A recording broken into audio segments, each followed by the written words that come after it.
সুন্দর বাংলা সকল দর্শককে শুভেচ্ছা। আমি রয়েছি রীতা সুন্দর বাংলার সঙ্গে। আমি এখন দাঁড়িয়ে আছি কালনার ৩ নম্বর ওয়ার্ডে। এইখানে সরস্বতী পুজো কালনার এক বিশেষ ঐতিহ্য। এই পুজোকে কেন্দ্র করে প্রতি বছর লায়ন ক্লাব একের পর এক ঐতিহ্যমণ্ডিত শোভাযাত্রা করে। তাই এবছরও সেভাবে একটি শোভাযাত্রা তারা লায়ন ক্লাব করেছে।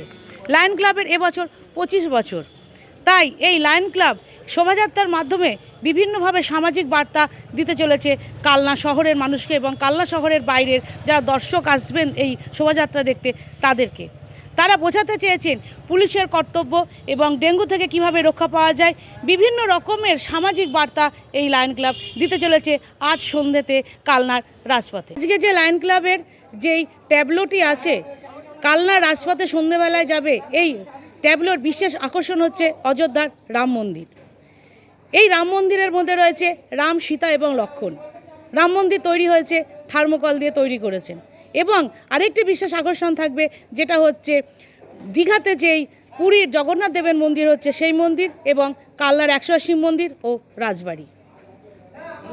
আমার আছে 108 শিব মন্দির সহ পঞ্চরত্ন মন্দির, কৃষ্ণচূড়া মন্দির, রাসমঞ্চ, সেইটা একটা মডেল আছে। আচ্ছা, আমার এখানে আছে আইফেল টাওয়ারের মডেলটা আছে, তার সঙ্গে আছে পিরামিডের মডেলটা। আচ্ছা, এগুলো সবই হাতে বানানো? হ্যাঁ, সবই হাতে বানানো। এটা আমার মেটেরিয়ালস লেগেছে থার্মোকল, পিসবোর্ড, রং, হচ্ছে এলামাটি, সব দিয়ে আমার বানানো। আপনার নাম? আমার নাম দীপায়ন দত্ত।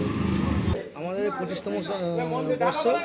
আমাদের বন সংরক্ষণ এবং পশু প্রাণী এবং হচ্ছে দীঘার জগন্নাথ মন্দির এবং অযোধ্যার রাম মন্দির এবং সেভ লাইফ, তারপরে লক্ষ্মীর ভাণ্ডার, এরকম নানা রকম সমাজকে যা ডেঙ্গু, এরকম পুলিশের ওপরে একটা পুলিশ যে সারাক্ষণ ডিউটি করে তাদের পরিবারের কী অবস্থা, সেই একটা তার পরিবারকে সময় দিতে পারে না, এই সব বার্তা নিয়ে আমাদের একটা শোভাযাত্রা বেরোচ্ছে।